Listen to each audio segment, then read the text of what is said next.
A new era of NBA fandom has begun with the new season, from cheering on your favorite team to rooting for your favorite player. We've seen spectacular performances for our favorite players this week. First, Aussie Jock Landale smashed a 33-year-old NBA record. Yes, you heard that right. So, let's get straight into the video. Just a reminder about our new giveaway. We're giving away a PS5 with a copy of NBA 2K22 and Madden 22. All you have to do is watch the full video, leave a like, comment the keyword hidden in the video, and make sure you're subscribed. It's that simple. First up, did Aussie Jock Landale break the 33-year-old NBA record? The 26-year-old rookie NBA player was successful in breaking a 33-year-old NBA record, presenting a career-best performance. With years of grinding it out in Europe and an NBL championship-winning season with Melbourne United last season, Landale got his NBA break after getting picked up by the Spurs in the offseason, and the 26-year-old Australian has already proven his worth. He continued to make an impression in the NBA on Sunday when he smashed a 33-year-old San Antonio Spurs franchise record. Isn't it incredible? Landale's first NBA season has been difficult due to a lack of extended floor time, as the first choice of the Spurs big man, Jakob Poetl, was out due to injury. Therefore, the Australian was given extra time to play, and he smartly utilized the opportunity of extra minutes in San Antonio's game against the Indiana Pacers. The 26-year-old player, Landale, was a dominant force in the paint, scoring a career-high 26 points on 80% shooting. We were totally impressed by a spectacular performance. Since David Robinson in 1989, Aussie Jock Landale became the first Spurs rookie to score 25 or even more points while shooting over 80% from the floor. That places Landale in very great company. Robinson was no slouch, winning 2 NBA titles with San Antonio in 1999 and 2003. Landale scored the highest for the Spurs. He also had 7 rebounds and 2 assists as he hustled tirelessly on the offensive boards. He also became the 10th Australian to score 25 or more points in an NBA game, alongside Joe Ingles, Aaron Baines, Kyrie Irving, Chris Anstey, Dante Exum, Patty Mills, Andrew Bogut, Ben Simmons, and Josh Giddey on the list. The Australian player was also part of Australia's bronze medal-winning basketball team in the 2020 Tokyo Olympics. What exactly happened during the game? Well, here are some highlights. Jock Landale performed passionately on Saturday night in a game between the San Antonio Spurs and Indiana Pacers, scoring 26 points and getting 7 rebounds on 12 of 15 shooting from the field and over 35 minutes off the bench. Lonnie Walker IV had 20 points and 6 rebounds as a reserve, while Devin Vassell strengthened the starting lineup with 19 points, 7 rebounds, and 3 assists. Devin Vassell performed a behind-the-back move into a Euro step, leaving his floater a bit short, but he immediately made up for it by tracking down his mistake and putting it back with 2 hands. Next, Goga Bitadze and O'Shea Brissett were turned around on a ball screen near the top of the key, allowing Josh Primo to throw a baseball pass to Jock Landale for a smash. You'd be startled to know that despite a mid-air collision that pushed him to the floor, the 26-year-old Australian athlete refused to give up on the opportunity after Josh Primo was slightly off from beyond the arc. Indiana played as if the defense was optional for most of the first half, which was fine with Spurs fans as they watched Keita Bates-Diop speed to the basket for a 2-handed rim rocker. Jock was definitely on a mission to prove himself, coming with 1 point by the time the Spurs returned to the locker room. In the second half, the rookie NBA player kept playing smoothly until he faced a block, but he nailed a smooth mid-range jumper over Bitadze for his 22nd point of the night. Landale's outstanding performance has certainly left everyone speechless. The Spurs team, its coach Greg Popovich, and Landale's fans are stunned by his spectacular performance, calling it his best career performance. Was Aussie Jock Landale successful in securing victory for the Spurs? Despite Landale's record-breaking performance, the young player's efforts were insufficient for the Spurs to overcome the Pacers. The Spurs were defeated by the Indiana Pacers only 1 day after head coach Greg Popovich became the NBA's all-time winningest coach. Unfortunately, it seems as if the team couldn't back up with another win. The ex-NBL player led the Spurs with 17 points at halftime and finished with 26 on a fantastic 12 of 15 shooting performance with 7 rebounds, 2 assists, and 2 steals in just 35 minutes of action as the Spurs fell 119 to 108. Tyrese Halliburton made 19 points and had 10 rebounds for the Pacers, whereas Dwayne Washington scored 19 off the bench. What does Landale have to say about that? When the NBA rookie was asked post-game how he felt, he immediately replied that he was quite exhausted. Landale informed the reporters after his record-breaking performance that he's cooked. However, when asked about his lack of playing time in his first NBA season, he remained calm and composed. The 26-year-old explained that players ahead of him deserve to be on the court more. He further added that those players are terrific defensively, and that's certainly an area where he still needs to work on. The Australian, who won bronze with the Boomers at last year's Olympics in Tokyo, said he'd like to conclude his NBA career with the Spurs, who were surprised by how professionally he tackled the media. Landale's previous record was 18 18 points in a blowout win over the Pistons in late December. It's been an up-and-down season for the Australian, who has had to put up with inconsistent minutes under Greg Popovich, the San Antonio Spurs coach. Landale revealed to ESPN Australia's The Jump Show that this season has been challenging for him. He said it was incredibly difficult to be a part of the league from his perspective. However, we hope he settles in with the team and gives us some more incredible record-breaking performances soon. Now, in other related news, Dillon Brooks, who had been sidelined for 2 months due to an ankle sprain, has returned to the Memphis Grizzlies lineup.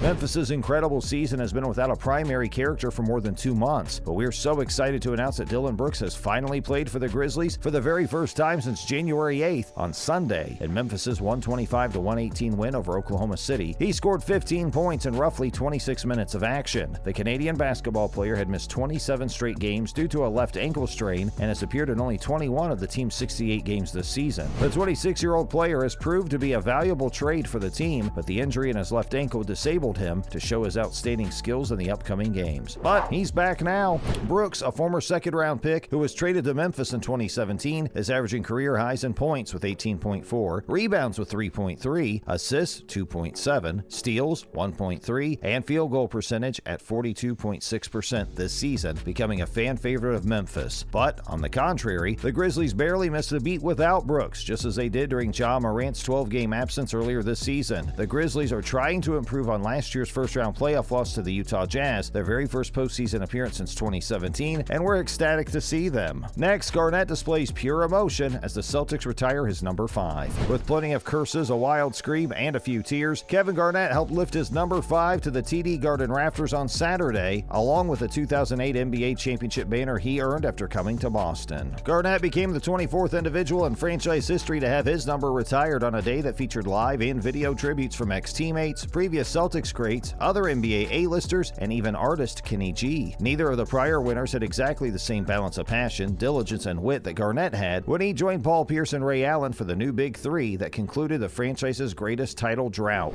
Garnett entered the floor with his children, dressed in a black suit and a dark turtleneck, with a Ukrainian flag ribbon on his collar and a Celtics green pocket square. He was greeted by former teammate and current commentator Brian Scalabrine. Garnett played just 6 seasons in Boston, but they featured 5 of his 15 career All-Star appearances in the Celtics' 17th title. He won the 2004 NBA MVP award with Minnesota, where he began and completed his 21-year NBA career. Garnett received a piece of the original parquet floor, a bespoke bottle of tequila, a painting of his Celtics jersey, and an NFT gift basket from the Celtics. As he lifted the banner to the rafters, his daughters joined him on the stage with tears running down his face. Not only was it upsetting for Garnett, but it was also emotional for us to see. We wish Garnett the best of luck in the future. And that's a wrap for this video. What are your thoughts regarding the career best performance of Landale? Let us know in the comments below. Make sure to give this video a thumbs up and subscribe to our channel for more videos like this, and we'll see you in the next one.